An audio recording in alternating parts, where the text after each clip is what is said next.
Hello friends, സാന്ത്വനത്തിലേക്ക് എല്ലാവർക്കും സ്വാഗതം. അങ്ങനെ നമ്മുടെ മിത്ര ആര്യനോടും ക്ഷമ ചോദിക്കുക കേട്ടോ. കൈയെടുത്ത് തൊഴുത് തന്നെ ക്ഷമ ചോദിക്കുന്നുണ്ട്. ആര്യൻ പറഞ്ഞതുപോലെ ഞാൻ ചെയ്യാത്തതിന് എന്നോട് ക്ഷമിക്കണം, ഞാൻ ഒരുപാട് നാണം കെടുത്തി, പറയരുതെന്ന് പറഞ്ഞ പല രഹസ്യങ്ങളും എനിക്ക് പറയേണ്ടി വന്നു എന്ന്. അപ്പോഴാണ് ആര്യം പറയുന്നുണ്ട്, മിത്രേ, നീ എന്നോട് ക്ഷമയൊന്നും ചോദിക്കണ്ട, നീ ചെയ്തത് നല്ലൊരു കാര്യം തന്നെയാണ്. ശരിക്കും പറഞ്ഞാൽ ഇന്നാണ് നിനക്ക് എത്രത്തോളം എന്നോട് സ്നേഹമുണ്ടെന്ന് ഞാൻ അറിഞ്ഞതും ഞാൻ എത്രത്തോളം നിന്നെ സ്നേഹിക്കുന്നുണ്ടെന്നും പരസ്പരം തിരിച്ചറിയാൻ പറ്റിയൊരു ദിവസമാണിന്ന്. അതുകൊണ്ട് നീ അതിൽ വിഷമിക്കേണ്ട കാര്യമൊന്നും ഇല്ലയെന്ന് പറയാട്ടോ. അത് കഴിഞ്ഞിട്ട് അപ്പുറത്തെ അനുശ്രീക്കാണെങ്കിൽ ഭയങ്കര സന്തോഷമായി. അനുവാണെങ്കിലേ അലോകിൻ്റെ അടുത്ത് പറയുന്നുണ്ട്, 2 ദിവസം മുൻപ് ഇവിടെ എന്തുമായിരുന്നു ബഹളം. അവിടെ കൃഷ്ണമംഗലത്തുകാർ എതിരായിട്ട് ദേവമംഗലത്തുകാർ എന്തൊക്കെ പറഞ്ഞു. അവർ ചതിയന്മാരാണ്, ദുഷ്ടന്മാരാണ്, എന്തൊക്കെയോ ആണെന്നൊക്കെ പറഞ്ഞ് ഇവിടെ മലമറിക്കുന്ന സംസാരമായിരുന്നല്ലോ. എന്തുവാടി നീ പറയണത് എന്നിങ്ങനെ ആലോചിച്ച് ചോദിക്കുക കേട്ടോ. അപ്പം വീണ്ടും അനുമോൾ പറയുന്നുണ്ട്, അതെ, എൻ്റെ ഏട്ടൻ, എൻ്റെ ആര്യൻ ചേട്ടൻ്റെ നല്ല മനസ്സുകൊണ്ടാണ് ഇവിടെയുള്ള ഒരാൾ ഇപ്പോൾ മരണപ്പെടാതെ ജീവിതത്തിലേക്ക് കൈപിടിച്ച് കയറി വന്നത്. അല്ലെങ്കിൽ ഗുരുവായൂർ വെച്ച് ഒരാൾ ഇവിടുന്ന് തീർന്നേനെ എന്നും ഇത്രയെക്കുറിച്ചാണ് പറയുന്നത് കേട്ടോ. ദേ കുറച്ച് സമയമായി ഞാൻ മിണ്ടാതിരിക്കുന്നു, നീ കൂടുതൽ ആരെയും പൊക്കി പറയേണ്ട കാര്യമില്ല എന്നിങ്ങനെ അലോക് പറയാം. പക്ഷെ അനു വിട്ടുകൊടുക്കുമോ? കിട്ടിയ അവസരമല്ലേ. അപ്പോൾ അനു പറയുന്നുണ്ട്, നിങ്ങൾ ഒരു കാര്യം ചെയ്യണം, ഈ കൃഷ്ണമംഗലത്തുള്ളവരാണ് കള്ളവും ചതിയും വഞ്ചനയും എല്ലാം കൊണ്ട് നടക്കുന്നത്, അല്ലാതെ എൻ്റെ അച്ഛനും ഏട്ടന്മാരൊന്നും അങ്ങനെയുള്ളവരല്ല. നിങ്ങളൊക്കെ ശരിക്കും പറഞ്ഞാൽ എൻ്റെ വീട്ടിലുള്ളവരെ കണ്ട് പഠിക്കണം. അവിടെയാണെങ്കിൽ അലോകനാണെങ്കിൽ ദേഷ്യം വന്നിട്ട് വയ്യാട്ടാ. വീണ്ടും നമ്മുടെ അനുമോൾ പറയാണ്, അതെ, ഞാനൊരു കാര്യം പറഞ്ഞേക്കാം, എൻ്റെ അച്ഛനെയോ ഏട്ടന്മാരെയോ ഇനി എന്തെങ്കിലും പറഞ്ഞാലുണ്ടല്ലോ, ശരി, ഞാൻ എന്താ ചെയ്യണമെന്ന് നോക്കിയോ. നീ ആരാടി? നീ ഝാൻസി റാണിയാണോ? ചിലപ്പോൾ ഝാൻസി റാണി തന്നെ ആയിരിക്കും. പിന്നെ ഒരു ചെന്നായെ വെട്ടി വീഴ്ത്താൻ ഇറങ്ങിയ ഒരു പുതിയ ഝാൻസി റാണി. അങ്ങനെ തന്നെ വിചാരിച്ചാൽ മതി. നീ കൂടുതൽ ഒച്ചയടിക്കുന്നത് വേണ്ട, ഞാൻ പേടിക്കത്തൊന്നുമില്ല. പിന്നെ എന്നെ അടയ്ക്കാനൊന്നും നീ നോക്കണ്ട, നിന്നെ അടക്കാൻ പറ്റുമെന്ന് ഞാനൊന്ന് നോക്കട്ടെടി. അവളെ ഏട്ടന്മാരെക്കുറിച്ച് പൊക്കി പറഞ്ഞുകൊണ്ട് നടക്കുന്നു എന്ന് പറയാം. എന്നാൽ പിന്നെ വാടാ, നമുക്കൊന്ന് മത്സരിച്ച് നോക്കാം എന്ന് അനുമോൾ പറയട്ടെ. ശരി. അങ്ങനെ അവർ അടി കൂടാൻ തയ്യാറായി നിൽക്കുമ്പോഴത്തേക്കിനും അനുമോൾ പറയാം, പിന്നെ യുദ്ധം തുടങ്ങുന്നതിന് ഇതിനു മുന്നേ ചെയ്ത യുദ്ധങ്ങളൊക്കെ എന്തായിരുന്നൊന്ന് ആലോചിച്ച് നോക്കുന്നത് നന്നായിരിക്കുന്നു. അപ്പോഴാണ് ആലോചിക്കുക കേട്ടോ. അനുശ്രീയുടെ കയ്യിൽ നിന്ന് ഇടി കൊണ്ടതും മൂക്കിലിടി കൊണ്ടതും മുതുകിനിടി കൊണ്ടതും ഒക്കെ. അതോടുകൂടി അലോകിന് ഇനി പടി കൂടാനുള്ള ആ ഒരു മൂടെ അങ്ങ് പോയി, മിണ്ടാതെ മാറിപ്പോയി ഇരിക്കുക കേട്ടോ. അപ്പോൾ അനുശ്രീ പറയാം, എന്തായാലും നിനക്കടി കൂടാനുള്ള മൂടൊന്നുമില്ല, നീ തളർന്നില്ലേ കേട്ടപ്പോൾ തന്നെ. എന്നാൽ പിന്നെ അങ്ങനെയുള്ളവരുടെ യുദ്ധം ചെയ്യാൻ ഞാനും തയ്യാറല്ല. ഇങ്ങോട്ടെടുക്ക് നിൻ്റെ ആ കയ്യിലിരിക്കുന്ന റിമോട്ട് എന്നും പറഞ്ഞുകൊണ്ട് ആ റിമോട്ട് ഇങ്ങോട്ട് വാങ്ങാട്ടോ അലോകിൻ്റെ കയ്യിൽ നിന്ന്.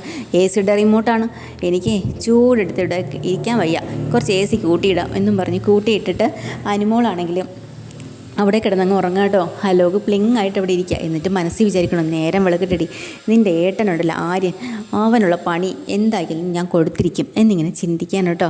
അപ്പോൾ പിറ്റേ ദിവസം അന്ന് രാത്രിയാകുമ്പോൾ തന്നെ നമ്മുടെ അനന്തനോട് നന്ദിത വന്ന് പറയുന്നുണ്ട്, അനന്തേട്ടാ, എനിക്കൊരു കാര്യം പറയാനുണ്ട്. എന്തായാലും നമ്മുടെ മിത്രമോളുടെ ജീവൻ രക്ഷിച്ചത് ആര്യനാണല്ലോ. നമ്മുടെ എത്രയൊക്കെ തന്നെ ആയാലും നമ്മുടെ മോളുടെ ഭർത്താവല്ലേ അവനാണെങ്കിൽ പണമോ അധികം ഇല്ല, സ്വന്തമായിട്ടൊരു ജോലിയില്ല, എന്നിട്ടും അവളുടെ ആഭരണത്തിലോ പണത്തിലോ ഒന്നും അവനൊരു കണ്ണും വെച്ചില്ല. നമ്മുടെ മോളുടെ ജീവൻ രക്ഷിക്കണമെന്നും നമ്മളെ എല്ലാവരെയും രക്ഷിക്കണമെന്നും നാണക്കേടിൽ നിന്ന് എന്ന് മാത്രമല്ലേ ആ സമയം അവൻ ചിന്തിച്ചുള്ളൂ.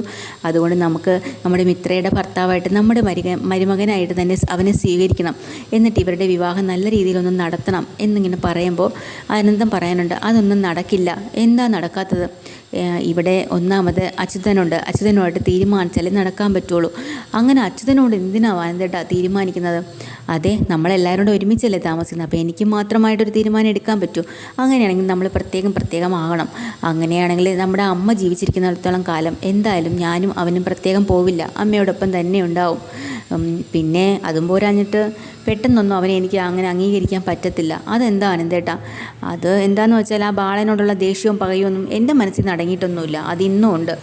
അപ്പം തന്നെ ഉടനെ നന്ദിത പറയാട്ടോ, അതെ, നിങ്ങൾ ആണുങ്ങൾക്ക് മാത്രമല്ല വൈരാഗ്യവും ദേഷ്യവും വിരോധമൊക്കെ ഉള്ളത്, അതുപോലെ തന്നെ വാശിയും ആഗ്രഹങ്ങളും ഒക്കെ വീട്ടിലിരിക്കുന്ന പെണ്ണുങ്ങൾക്കും ഉണ്ട്. അതെന്താടി നീ അങ്ങനെ പറഞ്ഞത്? അതെ, ഞങ്ങൾക്കും ഉണ്ടല്ലോ ആഗ്രഹം. അതിൻ്റെ ഒരു ആഗ്രഹത്തിൻ്റെ കാര്യം വെച്ചിട്ടാണ് ഞാൻ ഈ പറയുന്നത്. അപ്പോൾ എൻ്റെ ഏറ്റവും വലിയൊരു ആഗ്രഹം തന്നെയാണ്. നമുക്കൊരു മോളല്ലേ ഉള്ളൂ മിത്ര.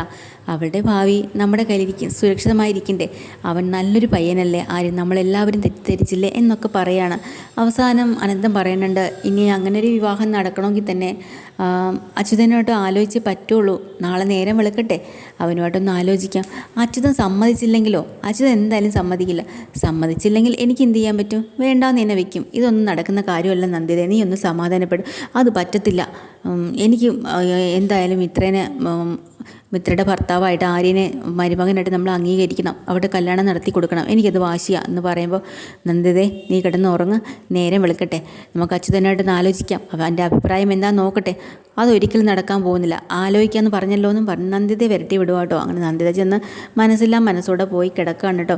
പിറ്റേ ദിവസം രാവിലെ തന്നെ ആര്യ ഭയങ്കര സന്തോഷത്തിലാട്ടോ. കാരണം ലോണിൻ്റെ കാര്യത്തിനൊക്കെ അപേക്ഷിക്കാനും ചോദിക്കാനും ഒക്കെ പോകണമല്ലോ, അതിൻ്റെ കാര്യത്തിനൊക്കെ പോവാണ്. ആ സമയത്ത് നമ്മുടെ ഗോമതി ഒരു കപ്പ് കാപ്പി കൊണ്ട് കൊടുക്കുകയാണ്.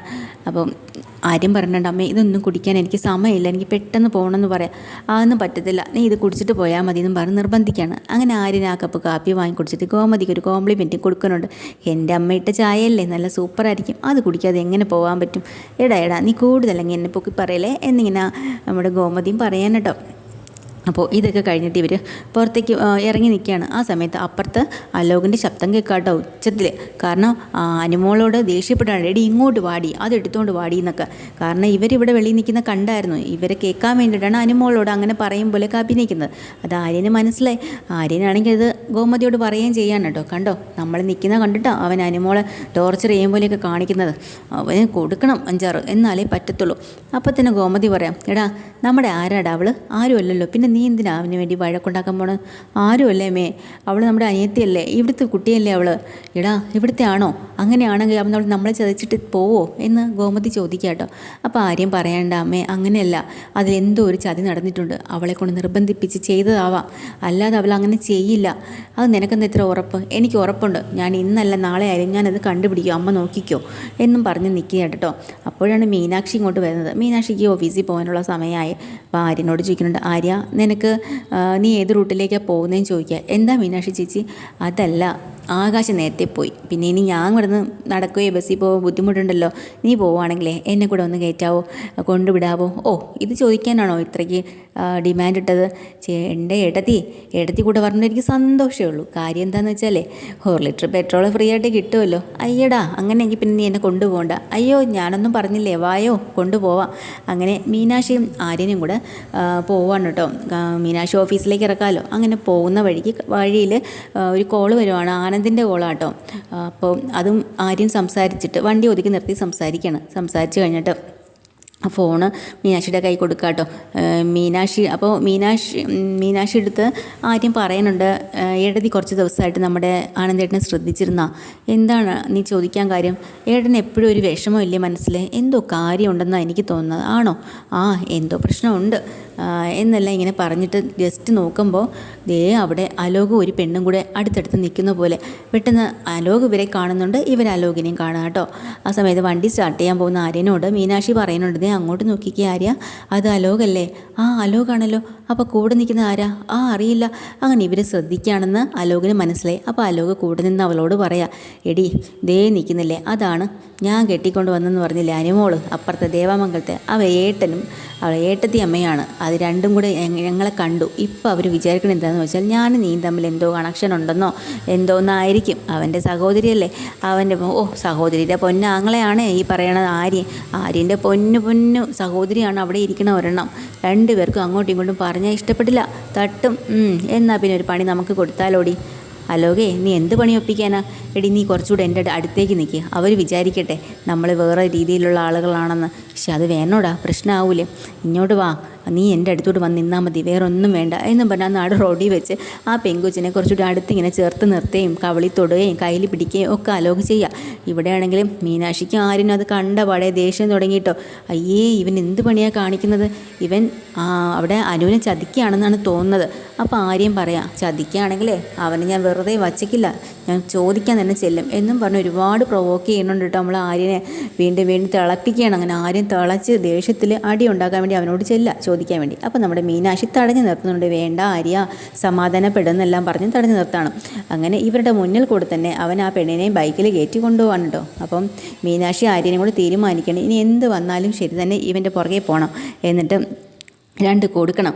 അതങ്ങനെ വിട്ടാൽ പറ്റില്ലല്ലോ, ഇവൻ എൻ്റെ അനിയത്തി ചതിക്കുകയാണെങ്കിൽ ഇവൻ അടി കൊടുത്തിട്ട് തന്നെ ബാക്കി കാര്യം എന്ന് പറഞ്ഞപ്പോൾ അപ്പോൾ മീനാക്ഷി പറയാം, ഞാനും ജോലിക്ക് പോകുന്നില്ല ഇന്ന് എന്തായാലും, ഇതിന് അറിഞ്ഞിട്ട് തന്നെ പോകണമെന്നും പറഞ്ഞ് കൂടെ പോവാം കേട്ടോ.